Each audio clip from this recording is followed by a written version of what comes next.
मुंबई विमानतळावर आगमन होणार आहे। नवी मुंबई विमानतळाचं उद्घाटन झाल्यावर मोदी मुंबईत दाखल होतील। राजभवनावर त्यांचा मुक्काम असेल।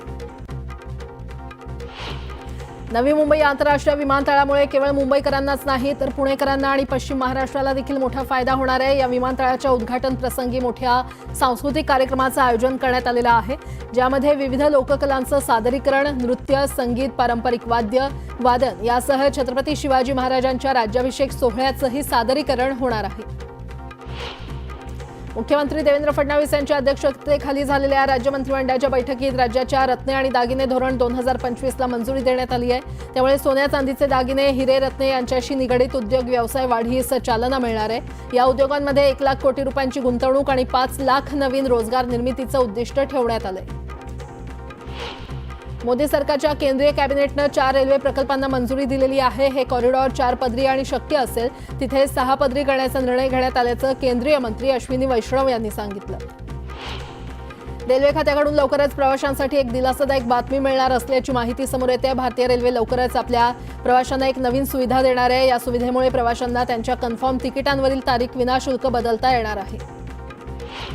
पंतप्रधानांच्या अध्यक्षतेखाली आर्थिक व्यवहार विषयक केंद्रीय समितीनं रेल्वे मंत्रालयाच्या अंदाजे 24,634 कोटी खर्चाच्या 4 प्रकल्पांना मंजुरी दिलेली आहे। यामध्ये महाराष्ट्रातील 314 किलोमीटर अंतराची वर्धा भुसावळ 3री-4थी लाईन आणि गोंदिया डोंगरगड 4थी लाईन यांचा समावेश आहे। बालरुग्णांसाठी असलेल्या सिरप या प्रवर्गातील औषधांची विक्री डॉक्टरांच्या प्रिस्क्रिप्शन शिवाय करू नये असे स्पष्ट निर्देश राज्याच्या अन्न आणि औषध प्रशासनानं राज्यातील सर्व किरकोळ औषध विक्रेत्यांना दिलेत। राज्यातील शिधापत्रिकांचं शुद्धीकरण करून मृत, दुबार, संशयास्पद लाभार्थ्यांची नावं वगळण्याचं काम सुरू करण्यात आलंय। त्यानुसार 88,58,000 लाभार्थ्यांची नावं मिशन सुधारमधून कमी होणार आहेत। उद्या नागपूर शहराला पाणी पुरवठा करणाऱ्या जलशुद्धीकरण केंद्रावर काम केलं जाणार आहे आणि त्यामुळे उत्तर, दक्षिण, दक्षिण-पश्चिम नागपूरमधील पाणी पुरवठा बाधित होणार आहे। निम्या नागपुरात पाणी पुरवठा होणार नाही। नागपूरच्या राष्ट्रसंत तुकडोजी महाराज नागपूर विद्यापीठाला लवकरच कुलगुरू मिळणार आहेत। कुलगुरू पदासाठी प्राथमिक मुलाखत राबवण्यात आली आहे। यामध्ये 28 उमेदवारांची निवड करण्यात आली होती। या 28 पैकी 5 जणांची निवड अंतिम मुलाखतीसाठी केली जाणार आहे। निवड समितीनं नेमक्या कोणत्या 5 जणांना मुलाखतीसाठी बोलावले हे अद्याप स्पष्ट झालेलं नाही। अनधिकृत फ्लेक्स लावणाऱ्यांवर गुन्हे दाखल केले जाणार असल्याचा मोठा निर्णय पुणे पालिकेनं घेतलेला आहे। ज्या प्रेसमध्ये हे बॅनर छापले जातील त्यांना महापालिकेकडून परवाना मिळालेला आहे की नाही हे तपासूनच बॅनर छापण्याची परवानगी देण्यात येणार आहे। या साहित्याची माहिती ही महापालिकेला द्यावी लागणार आहे। भायखळा येथील वीरमाता जिजाबाई भोसले उद्यान अर्थात राणीच्या बागेत विदेशी सापांची एंट्री होणार असून त्यासाठी खास सर्पालय तयार करण्यात येणार आहे। या प्रकल्पाला प्राणी संग्रहालय प्राधिकरणानं नुकताच हिरवा कंदील दाखवलाय। महापालिकेच्या शिक्षण विभागाअंतर्गत कार्यरत सुमारे 2200 बालवाडी शिक्षिका आणि मदतनीसांना यंदाच्या दिवाळीपूर्वी भाऊबीज भेट म्हणून 5,000 रुपये देण्यात येणार आहेत। या संदर्भातील निर्णय शिक्षण विभागाच्या वरिष्ठ स्तरावर झाला असून कार्यवाही अंतिम टप्प्यात आली असल्याचं शिक्षण खात्यानं स्पष्ट केलं। ॲप आधारित कॅब, टॅक्सी आणि रिक्षा चालकांनी उद्या बंदची हाक दिली आहे। परिवहन खात्याला चालकांच्या समस्या सोडवण्यात अपयश आलंय। याकडे पंतप्रधान नरेंद्र मोदी यांचं लक्ष वेधण्यासाठी 1 दिवसीय बंदचं आवाहन भारतीय गिग कामगार मंचानं केलेलं आहे। पुणे महानगर परिवहन महामंडळाच्या प्रवासी संख्येमध्ये यंदा प्रत्येक महिन्यात घट होत असल्याचं दिसून येत आहे आणि त्यामुळे प्रवासी संख्या वाढवण्यासाठी पीएमपी प्रशासनाचे प्रयत्न अपुरे पडतात। शिवाय पीएमपीच्या ताफ्यात बसची संख्या वाढलेली असताना प्रवासी संख्येत होणारी घट ही पीएमपी समोर मोठी चिंतेची बाब आहे। देशातील डिजिटल व्यवहार प्रणालीमध्ये मोठा बदल करण्याचा निर्णय एनपीसीआयनं घेतला असून त्यानुसार आजपासून यूपीआयद्वारे होणाऱ्या पेमेंटच्या ओळख पडताळणीसाठी चेहरा आणि बोटांचे ठसे यांचा वापर करण्यास परवानगी देण्यात आलेली आहे। गैरव्यवहार आणि फसवणुकीच्या घटनांना आळा घालण्यासाठी या 2 नवीन पद्धती सुरू करण्यात आल्या। मुंबईतील झोपडपट्टी क्षेत्राचा क्लस्टरद्वारे पुनर्विकास होणार असून 51% अधिक क्षेत्राचा समावेश असणार आहे। खासगी, शासकीय आणि निमशासकीय भूखंडावरील झोपडपट्ट्यांच्या निर्मूलनासाठी बृहन्मुंबई झोपडपट्टी पुनर्वसन प्राधिकरणाच्या माध्यमातून झोपडपट्टी समूह पुनर्विकास योजना राबवण्यास मान्यता देण्यात आली आहे। ई चलन कारवाई करताना वाहतूक पोलीस अधिकारी आणि अंमलदारांनी खासगी मोबाईल फोनचा वापर फोटो किंवा चित्रीकरणासाठी करू नये असे आदेश असताना देखील काही पोलिसांकडून याचं उल्लंघन होताना दिसतंय। याबाबतच्या तक्रारी लक्षात घेता राज्य वाहतूक विभागानं पुन्हा याबाबत शिस्तभंगाच्या कारवाईचा इशारा दिलाय। 2025 मध्ये ITI शिक्षकच्या रिक्त पदांसाठी पुन्हा एकदा प्रक्रिया राबवण्यात आली आहे। या प्रक्रियेअंतर्गत 58 उमेदवार कागदपत्र पडताळणीमध्ये अपात्र ठरले तर 11 पात्र ठरलेले आहेत। पात्र उमेदवारांना नियुक्ती आदेश पाठवण्यात आल्याचं सांगण्यात आलं। जून महिन्यात एअर इंडियाच्या विमानाला झालेल्या दुर्घटनेच्या चौकशीत कोणताही फेरफार आणि गैरव्यवहार झाला नसल्याचं स्पष्टीकरण केंद्रीय हवाई वाहतूक मंत्री के राममोहन नायडू यांनी दिलं।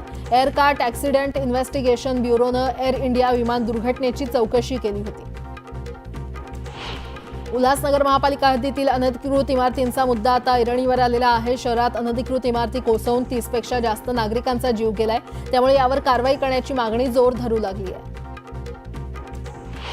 मराठवाड्यात महापुराच्या तडाख्यात अनेकांचे शेतीसह संसारही वाहून गेले। त्यांच्या मदतीसाठी अष्टविनायकांपैकी सुधागड पाली येथील प्रसिद्ध श्री बल्लाळेश्वर देवस्थान संस्था मदतीसाठी पुढे सरसावली आहे। देवस्थानच्या वतीनं मराठवाड्यातील पूरग्रस्तांसाठी 2,51,000 रुपयांची मदत करण्यात आली आहे।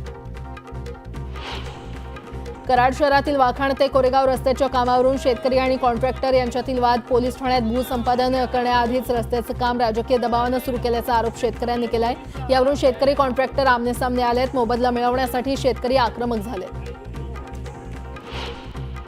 जळगाव जिल्ह्यातील धरणगावच्या आश्रमशाळेत 15हून अधिक विद्यार्थ्यांना गोवरची लागण झाली आहे। दरम्यान आरोग्य यंत्रणा अलर्ट झाली असून विद्यार्थ्यांच्या प्रकृतीवर बारकाईनं लक्ष ठेवलं जात आहे। जळगावमध्ये जिल्हा परिषदेतर्फे यंग इंडिया फिट इंडिया या केंद्र शासनाच्या उपक्रमांतर्गत सुपोषण अभियान राबवण्याचा अभिनव उपक्रम सुरू करण्यात आलाय। झेडपीच्या मुख्य कार्यकारी अधिकाऱ्यांच्या हस्ते या उपक्रमाचं उद्घाटन करण्यात आलं। जळगावचे जिल्हाधिकारी आयुष प्रसाद यांची बदली करण्यात आलेली आहे आणि राज्य सरकारनं 5 IAS अधिकाऱ्यांच्या बदल्या केल्यात। आयुष प्रसाद यांच्या जागी रोहन घुगे हे जळगावचे जिल्हाधिकारी म्हणून रुजू होणार आहेत। अमरावती येथील ब्रिटिशकालीन शासकीय विदर्भ ज्ञान विज्ञान संस्था इथे परीक्षा फॉर्म भरण्याच्या प्रक्रियेत सुरू असलेल्या गोंधळामुळे विद्यार्थ्यांमध्ये तीव्र नाराजी उसळलेली आहे। प्रशासनाकडे तक्रारी करूनही तोडगा न निघाल्यानं विद्यार्थ्यांनी संताप व्यक्त करत आंदोलन केलं। प्लास्टिक मुक्त अमरावतीसाठी महानगरपालिका प्रशासनानं मोठी कारवाई करत कडवी बाजार परिसरातून बंदी घातलेल्या प्लास्टिक साहित्याचा तब्बल 4 ट्रक साठा जप्त केलाय।